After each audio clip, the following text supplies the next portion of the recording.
Thank you for joining me today. I'm Madeline Blair, and this is Unlocked, a show all about opening possibilities so that when you're hit with the unexpected, you have options.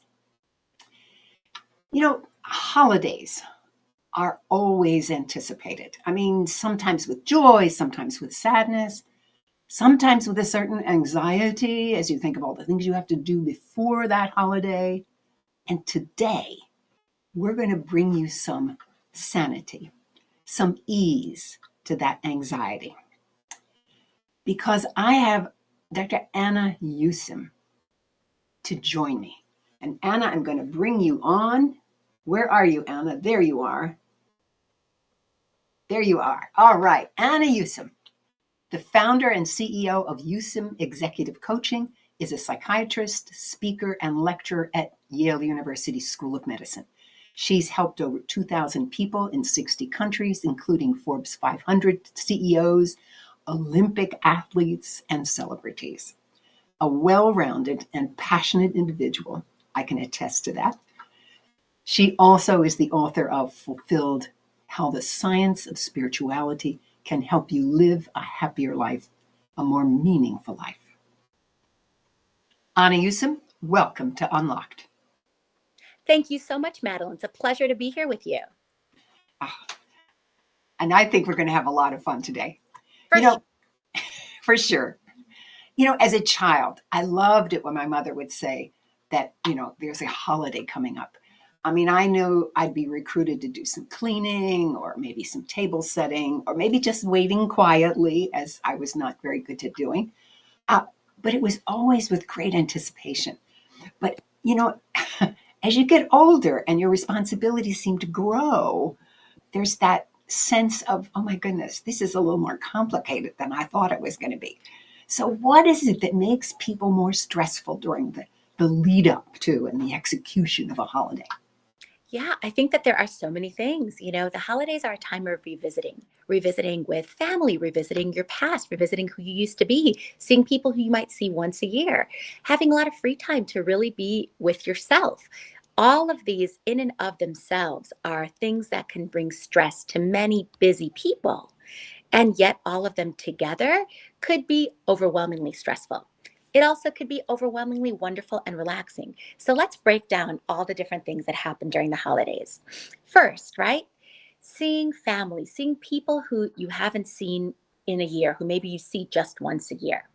Now, this could be a wonderful thing because you are able to catch up, see long lost relatives, see your parents, but also all of us are always growing and changing throughout the year, right? And if you go and you see somebody who may associate you with a certain time in your life or a certain version of yourself, you, by virtue of seeing them, may regress back into being that version.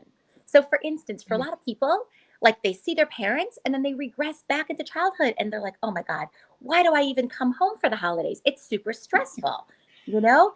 And so there's a regression that can take place because you might have pulled yourself out of who you used to be. You might have grown, but all those people and situations come back into your life that pull you back into that regressive state. So that's number one. I love this. I had never thought about that perspective because there's also the possibility that you have grown and you begin to act differently yourself and your family then don't know how to respond to you. Wow. Absolutely. Yes, exactly. Right. And for a lot of people where that happens, I find myself working with my coaching clients and my patients on this idea of boundaries, right? You're like, okay, you've grown so much. And these people may trigger you in these ways. And so it's not that you need to get away from them and get away from the triggers. It's actually how close you can be with these people in the presence of the triggers and still maintain your sense of peace and calm. That's what true growth is. Okay, I got it. Now let's see if I can act on it. So what else? You were listening a lot. You said there were a lot of things. Exactly. So that's number one. Number two, now we have a lot of busy people in our country, right? A lot of busy people busy with all kinds of things. And often it's things that give their life a lot of purpose, pleasure, joy. And suddenly these people have 2 weeks off. And some of them love that. They're able to be with their families, they're able to be with themselves. But for a lot of people used to going, this idea of slowing down is actually a little stressful. And for a lot of reasons. Number one, they're forced to be with themselves. Many of us are always running from ourselves, being busy in a million different ways and not slowing down in order to check in with how we really feel and who we really are and what we most deeply want. So, suddenly, with the holidays and time on your hands, you're forced to do that. You're forced to come face to face with yourself. So, this could be for many people a really stressful thing. What do you do with your free time? What do you do when emotions start to bubble up or those things that you've pushed away or tried to sweep under the rug? What happens when they come back full force with all the free time you have?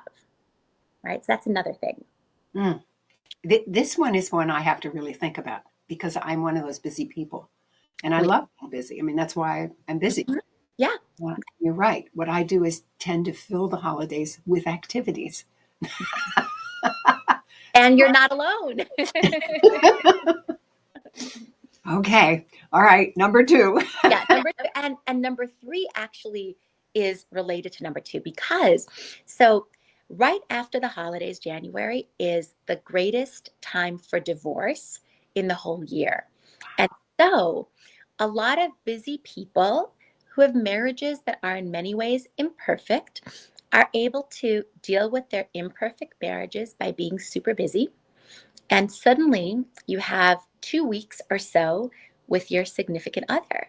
And it's not just that you have to be with yourself, it's you have to be with your partner. So for many people, it's a wonderful thing. They get to reconnect, be close to the partner. But for a relationship that's already strained, that extra closeness will create even more anxiety. And this is why when COVID happened and we were essentially on top of each other all the time, divorces skyrocketed because people didn't have the space. It was too much. People were too much on top of each other and were too close. So that idea of too closeness can also happen during the holidays, which is why divorces skyrocket and other reasons as well, new year resolutions, new beginnings, etc. But certainly that's one of the reasons. This is interesting because this is going to be my new excuse why I tell people get out of my kitchen. I don't want to divorce you. Get out of my kitchen. I'm cooking. Exactly. Exactly. And so, okay, so I think what you just said is actually super, super important, Madeline, right?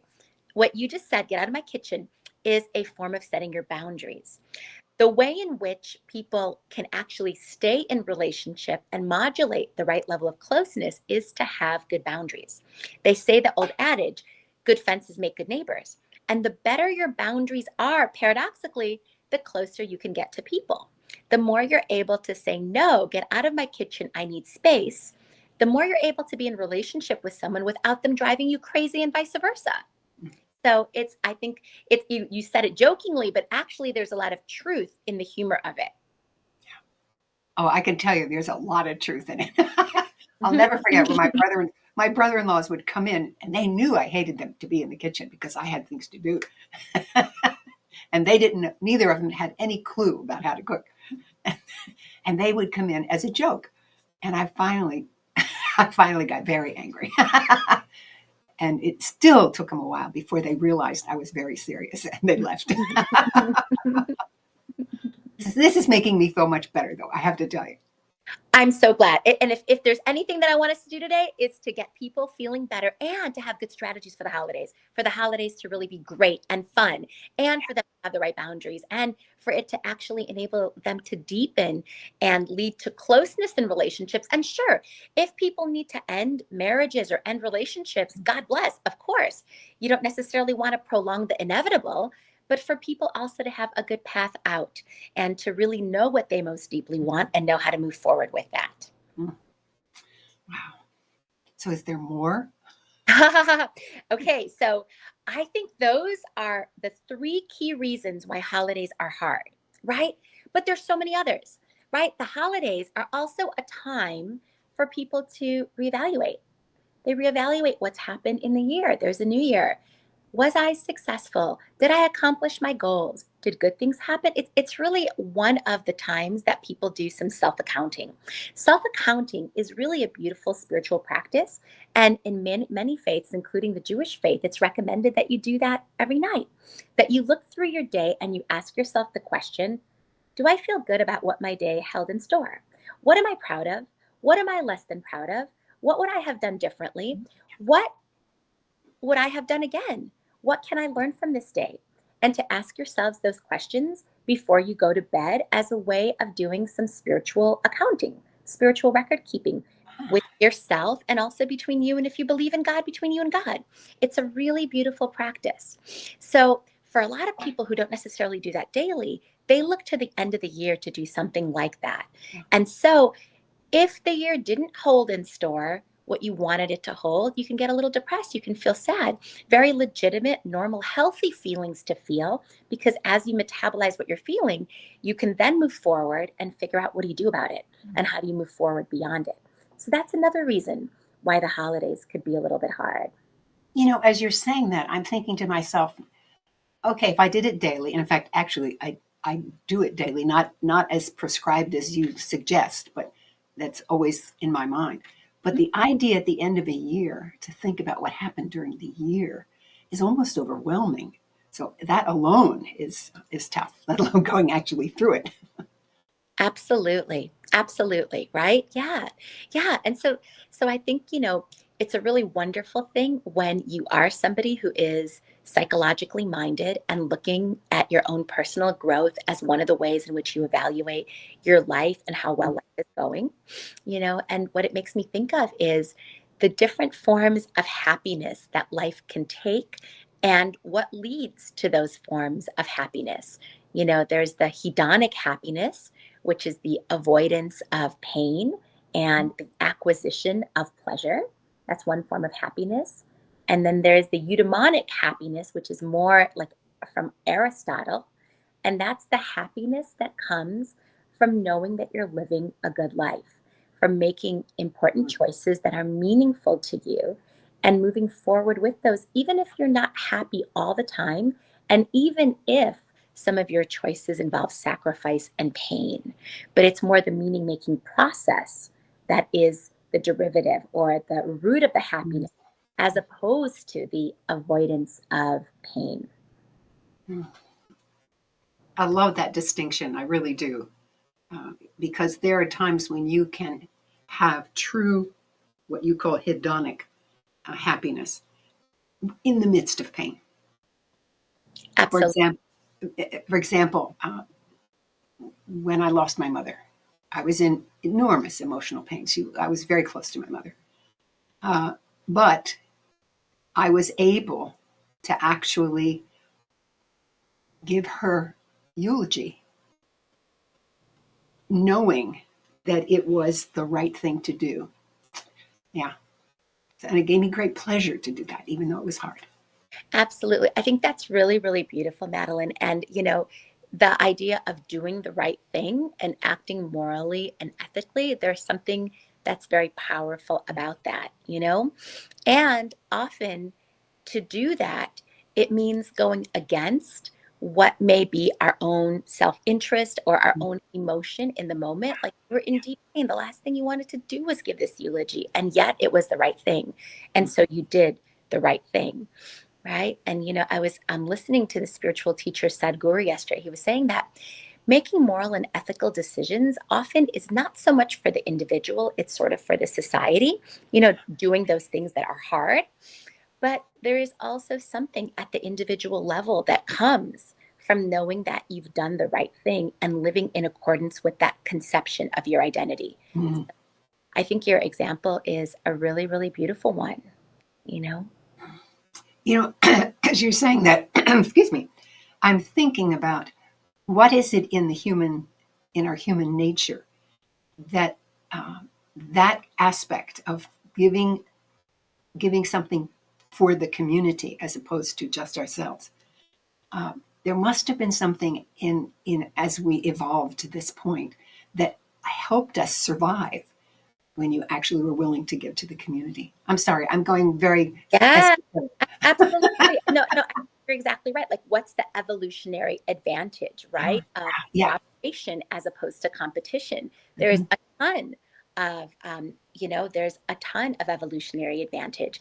And it's those communities and societies in the animal kingdom, for instance, that are cooperative, that do better against predators and prey. And, they do better with survival advantage and taking care of their young.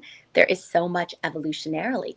And I think in our society as well, I mean, it's a very interesting thing. If you look strictly from an evolutionary standpoint, what is really, what are the best courses of action when it comes to survival of the fittest? Mhm. It's not the person who's always going to cooperate or always going to compete. I think it's actually someone who is able to know when the right times are to compete versus cooperate. And the Yeah. right person who's able to get the right teams of Oh, cohorts to be able to support them for when a competition of cooperation essentially is needed. It's very interesting. It's a different question. oh. I'm going to have to think about that one for a bit. Well, I want to go back to those 3 points that you made um, earlier.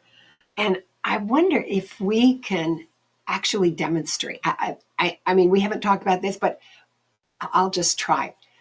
Could we demonstrate something that would show people exactly how to establish um, a boundary? Well, I use the example of get out of my kitchen, but Yeah, are there other strategies that we can demonstrate to the de- audience so that they can say, okay, well, I don't cook, so it's not the kitchen.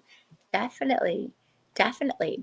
Okay, so when you think about boundaries, Okay. boundaries are our way of essentially saying no, right? So there's like many different things where we say yes. We say yes to life. We're open to experiences. We're open to newness. We're open to connection.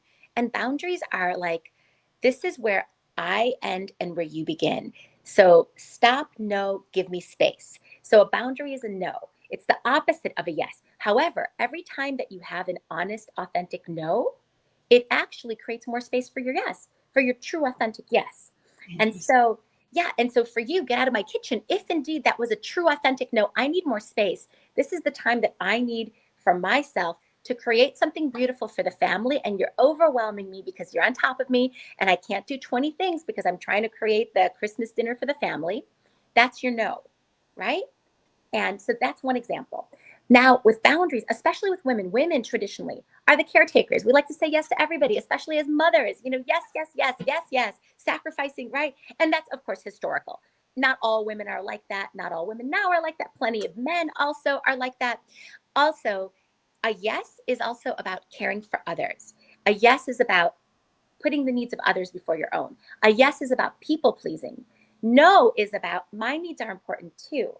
And I'm going to say no in order to ensure that I meet my needs. It's not to say I can't meet your needs, but I know that I can meet my needs better.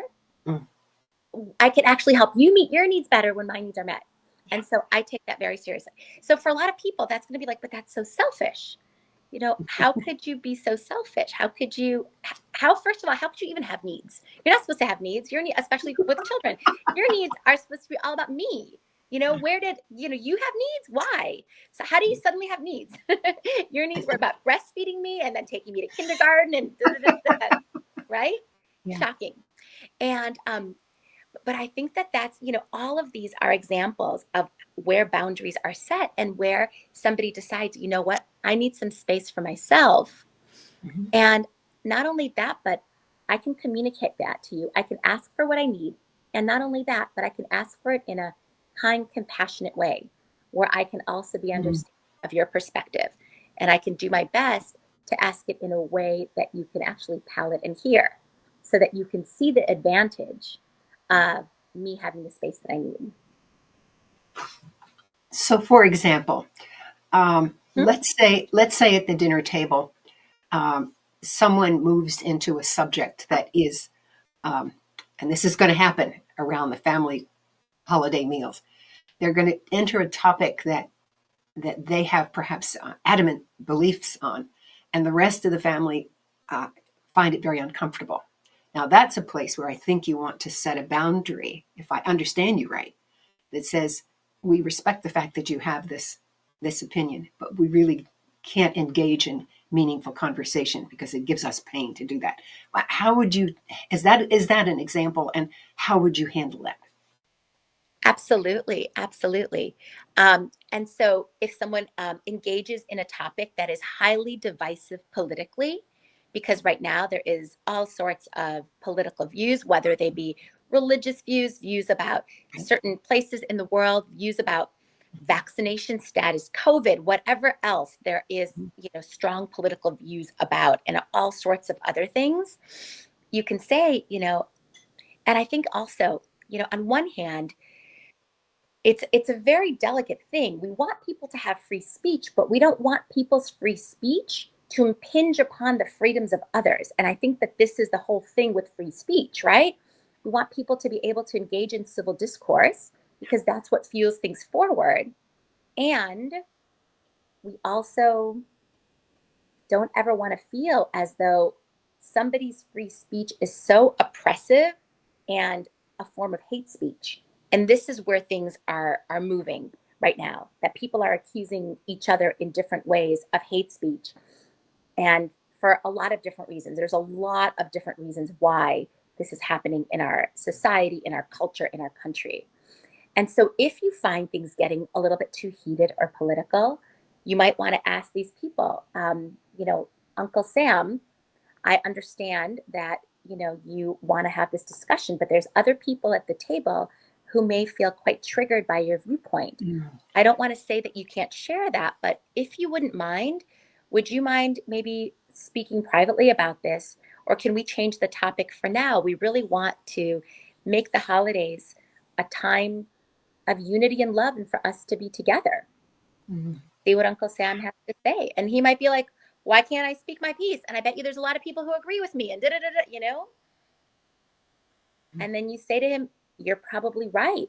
And there might be other people that are quite triggered. And since this is our Christmas dinner or our New Year's dinner, we're asking to please keep highly charged, politically oriented topics to a minimum, or to speak about them behind closed doors and not at the dinner table.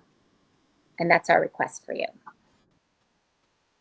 And we Because say, that, ask that with love. yeah, and as you, I like that particular strategy because it says to that person, we, your opinion, your perspective is important, but this is not the time. It's just not the time. But we've Absolutely. heard it. That's You know. exactly it. Exactly. And I think that's another beautiful way to say it. Uncle Sam, your perspective is really important, but this is not the time or space. Mhm. But we welcome you to have anybody else who would like to discuss this after dinner. Mhm. You're more than welcome. Okay. And we're really sorry but this is how we feel comfortable in our home to, and no one wants to be the police. No one wants to be policing people's Right. behavior. And sometimes you need to, because especially right now, there is so much polarization in people's views on so many different things. And it's Mhm. just heartbreaking. And And that polarization and divisiveness comes between families. good. So we now have one really great strategy for, and how do I say this? For easing the anxiety that you feel as you approach a holiday, because that's when, okay, I've got a strategy now to handle that. Absolutely. Okay. How about this one about growth? I think this is really interesting. Um, Say a little bit more about that and how a person who perhaps says, um, this has certainly happened to me. Uh, I got into a new position and suddenly had very different level of responsibility, but the family didn't understand what had happened in my life. So there was some clumsy kind of interaction for a while until they realized that I was in a different place. But what are some strategies to handle that on either side? Exactly. Right. And right. So what you're referring to is when you're going to come home and the people around you, multiple things are going to happen. You've grown, but A, those people don't know that you've grown. B, all the environmental triggers of your old self are there, including all those people that are just going to pull you to regress to the old way of being. And the people are going to respond to you as if you were the old you because they don't know that you've grown yet and you haven't really communicated it to them. So, the way to deal with that is to see this as an amazing challenge because you've grown, and yet the true growth is precisely when you are challenged in precisely this way to really prove to yourself and others that you Ah, are a different person, that you have ah, overcome, and to be able, in as calm, kind, and compassionate of a way, to be able to hold your peace, to hold your, who you really are, and to communicate to people in from that space. And mm, that's really with love and compassion and also boundaries when needed. Yeah. So, for instance, somebody may have, had addiction issues, mm, right? And then they come home and there's all of the triggers. A lot of other family members are drinking around the table. Like, and this is a very real thing for a lot of my clients and patients. This is a very, like real world example. And then everyone's like, hey, how about you? And you know what? You've just actually made your commitment to abstinence. And you're like, you know what? Thanks so much. And then come on, why not? You of all people. And so then you say, thank you so much. I really appreciate it, but I'm actually not drinking for health reasons.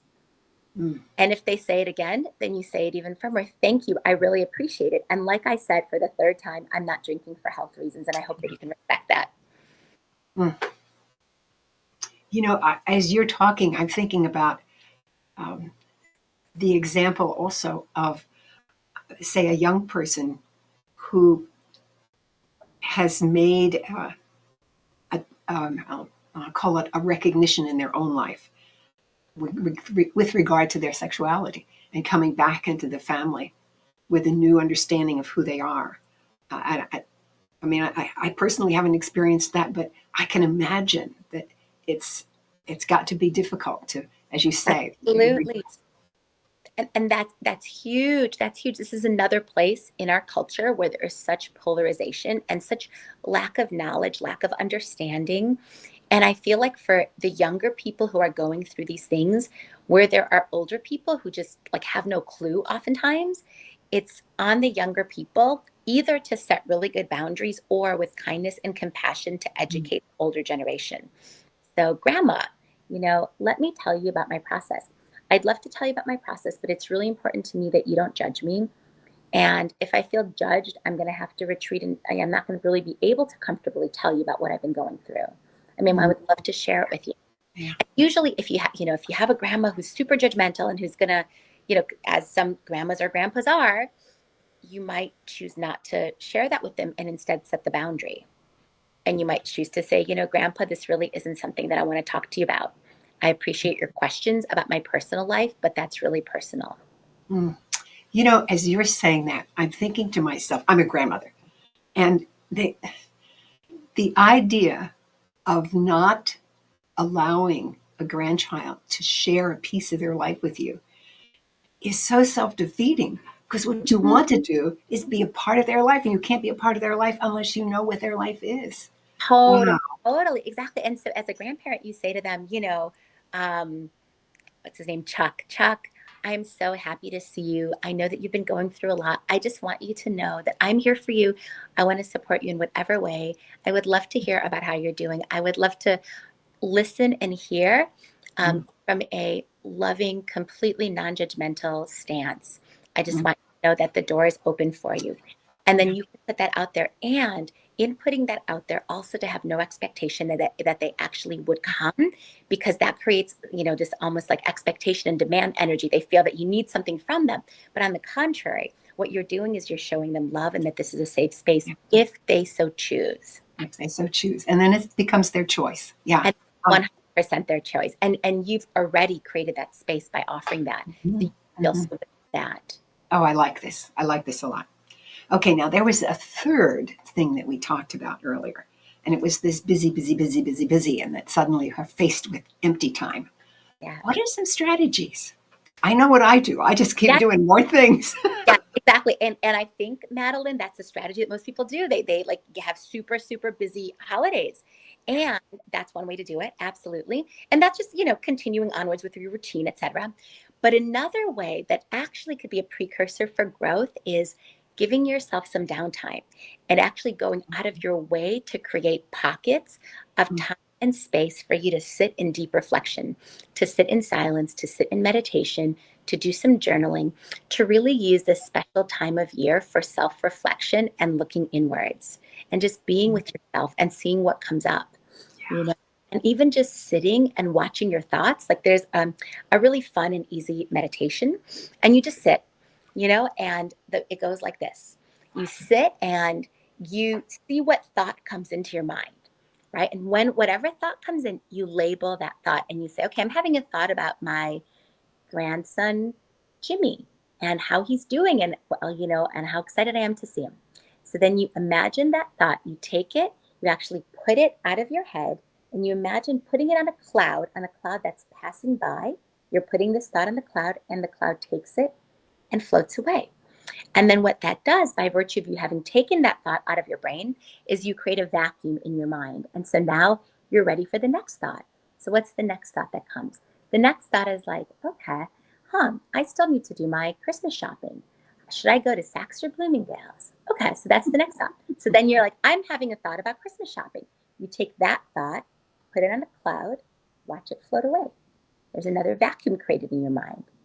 And then you see what the next thought. The next thought is like, I'm actually kind of hungry. I think I might like some grilled chicken. Okay, so then you take that thought, put it on a cloud, and float it.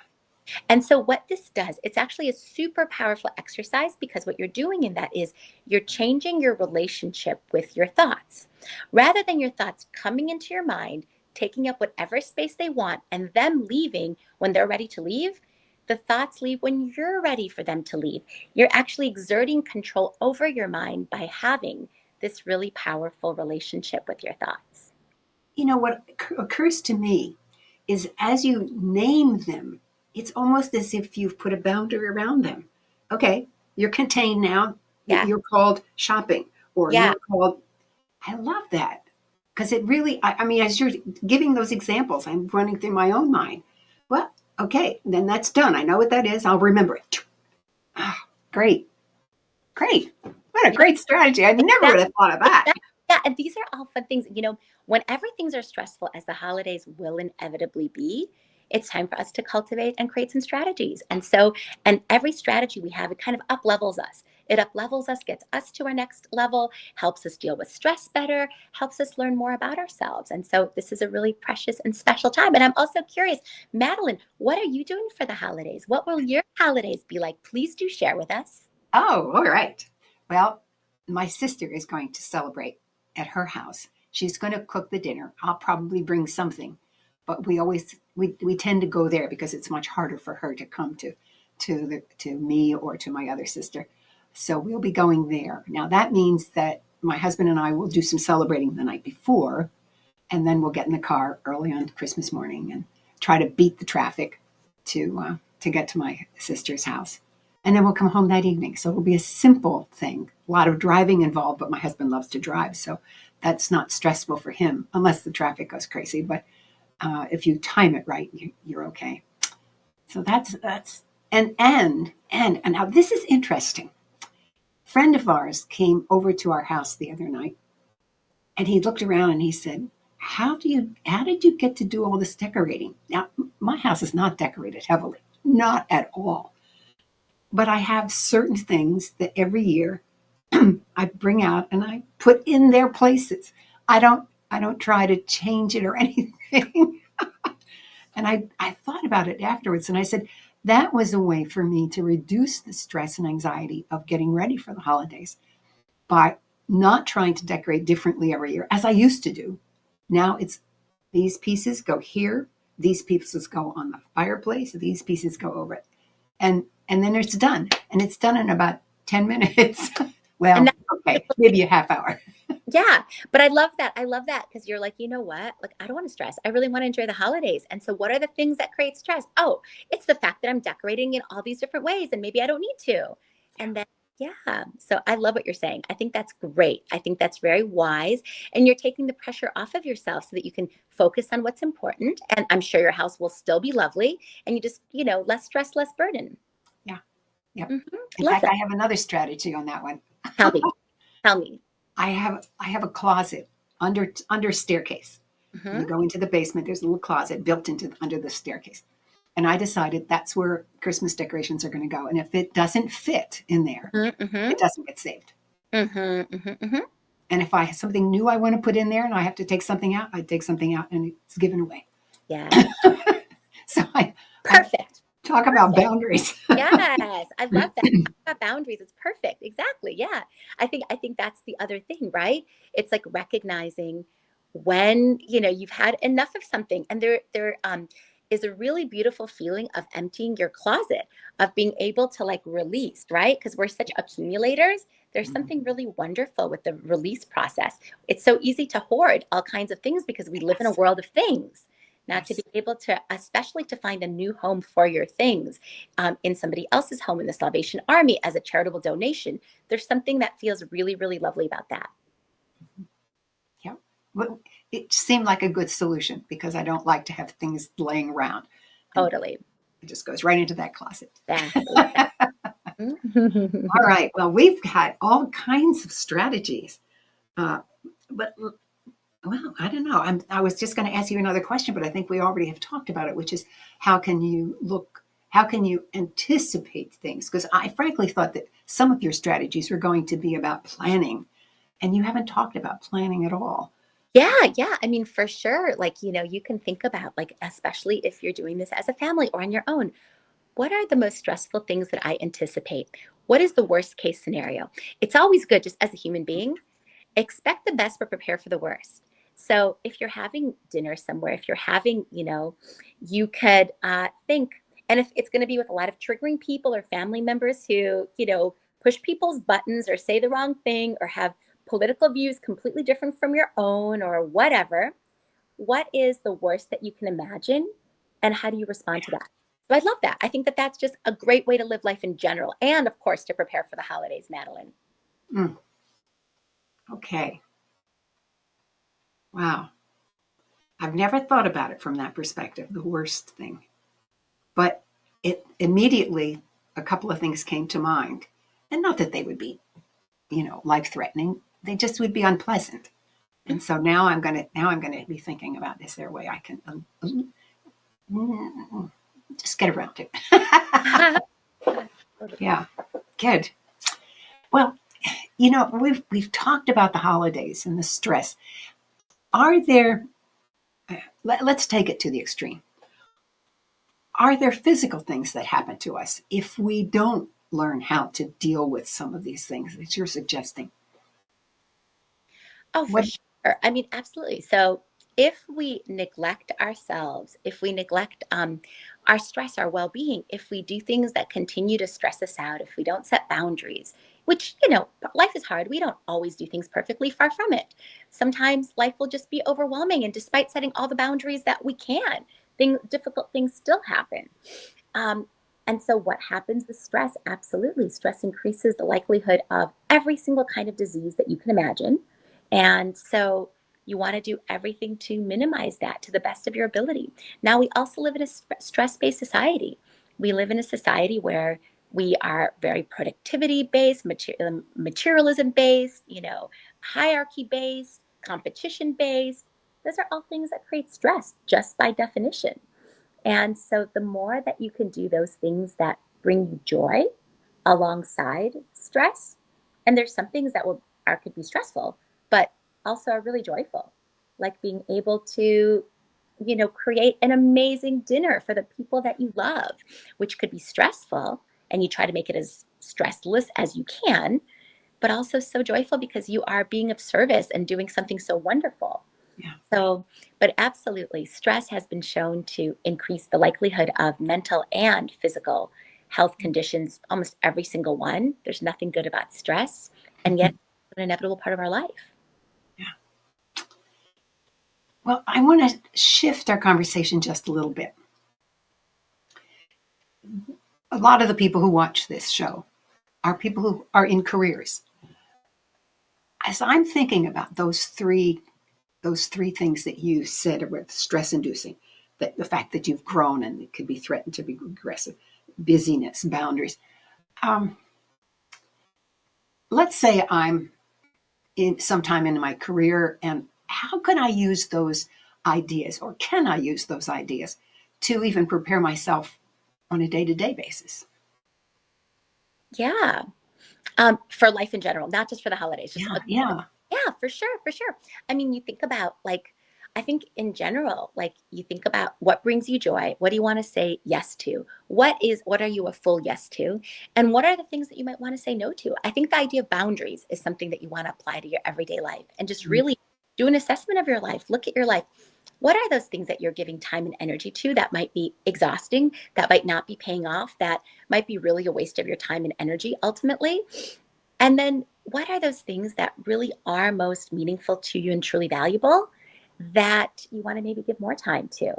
And you want to shift things a little bit. Like, are you saying yes to all the right things? Are you saying no to all the right things? Usually, people aren't saying no to enough things. And the no's are the most important. If you say no to all the right things, you're going to have time for all the yeses that are truly most important for you. Yeah.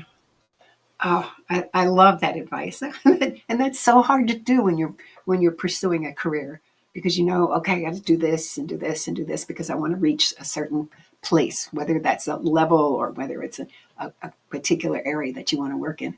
Uh, Exactly. and it's hard. You're always thinking, what do I have to do? And what you're saying is, hey, what do I have to not do so that I'll have space in order to be able to do? I love that. Exactly. Exactly.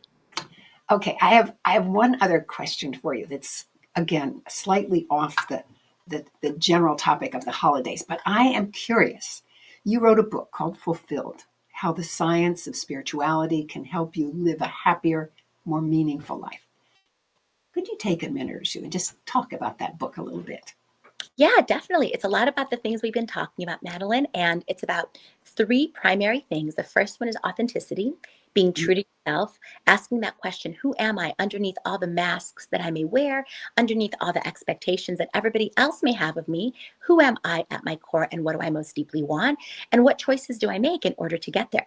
And usually those things aren't just I, me. Many of those things are very societally driven and about connection and love and other people, but it's like you need to know yourself to be able to Mm. truly align with the deepest part of you.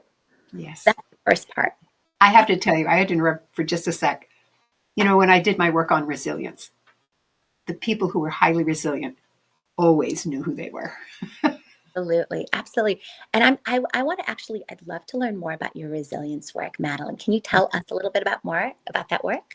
Oh, well, I want you to finish on your book, and Yes. then I'll Okay. come back. Okay.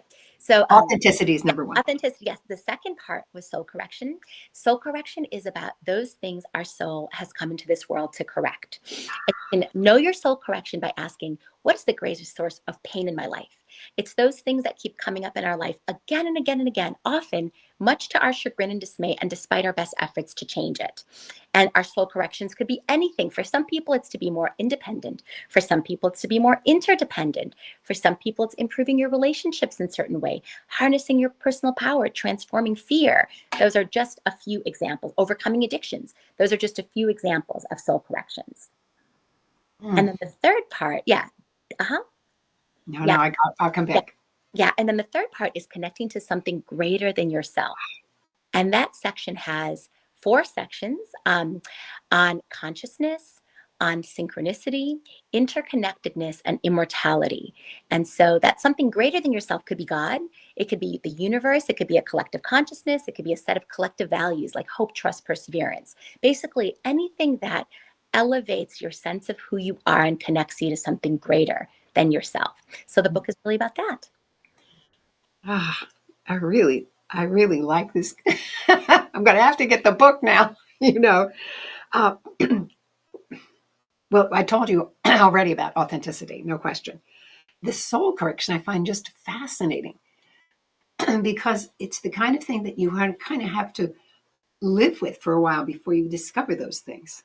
Definitely. You have to, right. You live your life and then you're like, what keeps coming up? What are those Yeah. challenges? It's what Sigmund Yeah. Freud called repetition compulsions, those things that keep coming up again and again and again. You're like, I thought I like dealt with this. And then the world, no, not quite. There it is again. Yeah. Yeah, again. Yeah. Oh gosh.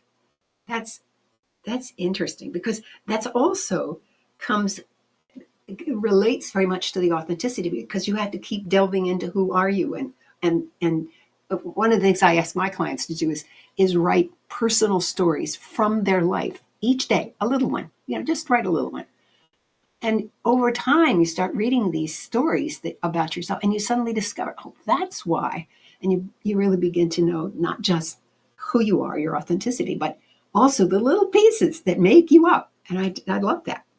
And the fact that, yes, you're going to find some things that you might want to change. Now, connecting to something greater, oh my. I've often said to people, if you have a purpose, that purpose can energize you to do amazing things Yeah. because you know that this is what you're here for. Um, I was very fortunate. It took me and well into my 40s, almost 50, before I discovered what mine was. But I did, and that was very very satisfying because after that it made all the decisions I had to make much easier because I could compare them. Does it support that? No, then you don't do it. If it supports it, yes. Well, okay, then maybe I have to think about it. Yeah, I love these three. Mm-hmm. Yeah, and I want to hear, Madeline, please tell us about your resiliency work and what you learned about resilience, because I feel like also we're talking about everything here, right, with the holidays. At the end of the day, your capacity to overcome anything in life, including the holidays, including overcoming stress, including Yeah, anything, yeah. really comes down to how resilient you are, how able you are to deal with adversity, because no matter who we are, adversity comes into our life. So please share with us. Okay, I think the quintessential thing to share at this point is that to me, resilience lies in what Viktor Frankl said between stimulus and response, there is a space. And in Mm, that space lies our power to choose our response. I love He's that. on to say that, Yeah, within that choice lies our freedom and our growth. right. Uh, and to me, resilience lies right there. It's a choice. You choose how you're going to respond. Are you going to move forward? Are you going to accept? Are you going to fight? Are you going to succumb?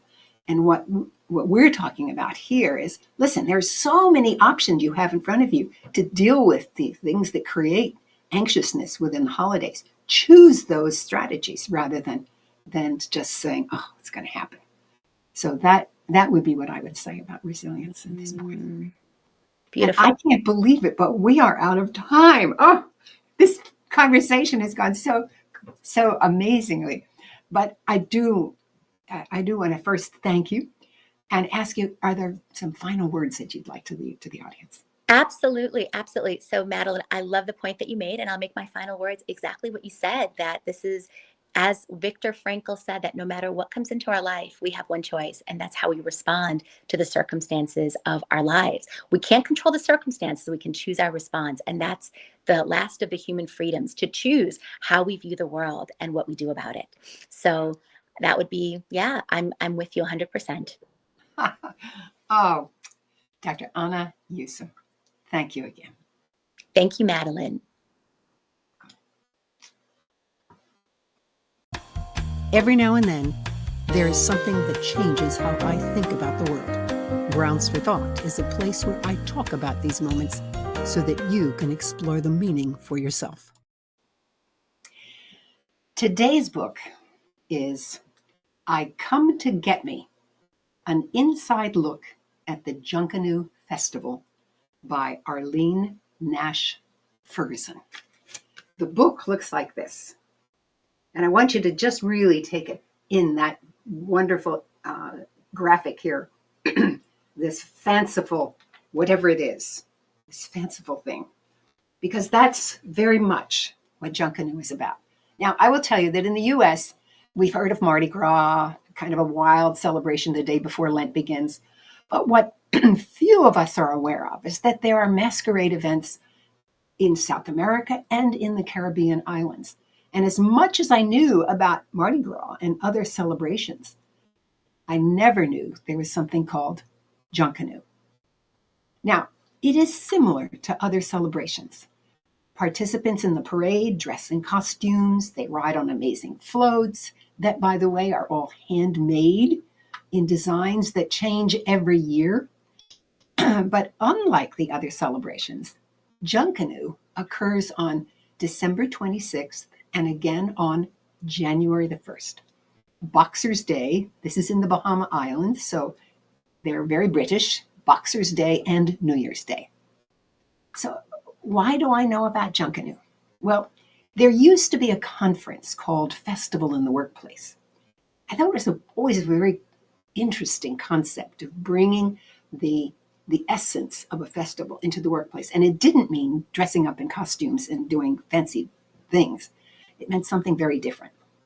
Well, I was often invited to speak at these conferences, and I discovered something entirely new, namely Junkanoo.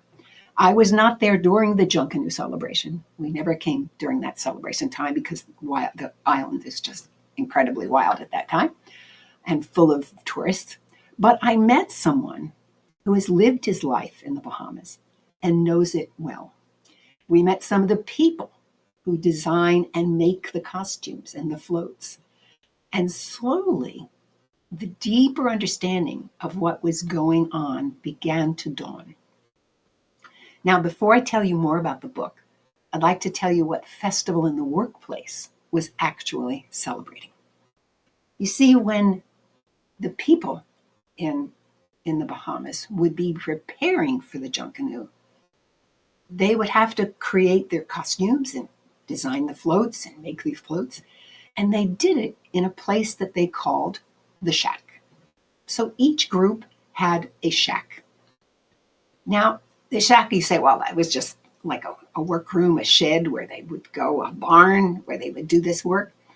But in fact, it was a place also that allowed you to be who you were with a community to support you. You notice that the book is called I Come to Get Me. I would say that's not good English. Well, I'm sorry, it's how they say it. Because what they mean is that you go to the shack so that you can find yourself. Now, Anna was talking about authenticity. That's what the Junkanoo is about. It's finding out that essence of who you are. So let's return to the book now. The book begins by saying this is a book about one of the most visible, yet ironically one of the least understood, genuine products of the so-called New World. As I said, all of the costumes and the floats are made by hand, originally done with only local materials like cardboard and newspapers and straw and sponge, things like that. And of course, as the time has gone by, they use different things. But the people would make them for themselves. Now, I want to read a particular paragraph to you, which will help you get a sense of this. It says, so you plan and produce your costumes in extreme secrecy because you fear that if the other groups know your theme, somehow they'll be able to outdo you, because this is also a competition. Once the costumes start, you must try now to keep them secret until the parade. No problems. You only expect a mere 500 people to keep the secret. Think of that. Costumes must be transported to and from the shacks in the dead of night without being seen. Spying is attempted in earnest, and speculation over the various group themes is rampant. The fine Bahamian art of picking mouth, interesting phrase, picking mouth, reaches new levels as you engage in conversation with people from other groups, trying to get any clue while appearing to be as nonchalant as possible. So talk about getting anxious about a holiday. Here you have a whole thing, and this happens over an entire year. Now, I'm going to show you at least one image from the book so you get a deeper sense of how creative this is. Let's see if I can make sure it gets straight. There it is. That's the best I can do for you. But you get a sense of how complex these things are and how much work it is. But for me, the real essence of this whole festival was in that word shack and I come to get me, the authenticity, that this was an opportunity, especially if you think about it, for young people to participate where they go in and they're able to think about who they are and what they want to be. So, the authenticity. I come to get me an inside look at the Junkanoo Festival by Arlene Nash Ferguson. Thank you for joining me today. I hope you have enjoyed the conversation and learned something new. And if you'd like to explore what it means to build and nurture your own decision-making, confidence, creativity, resilience with me as your mentor, schedule a conversation by sending an email to Madeline@MadelineBlair.com. I'm Madeline Blair, wishing you infinite possibilities as you unlock your resilience.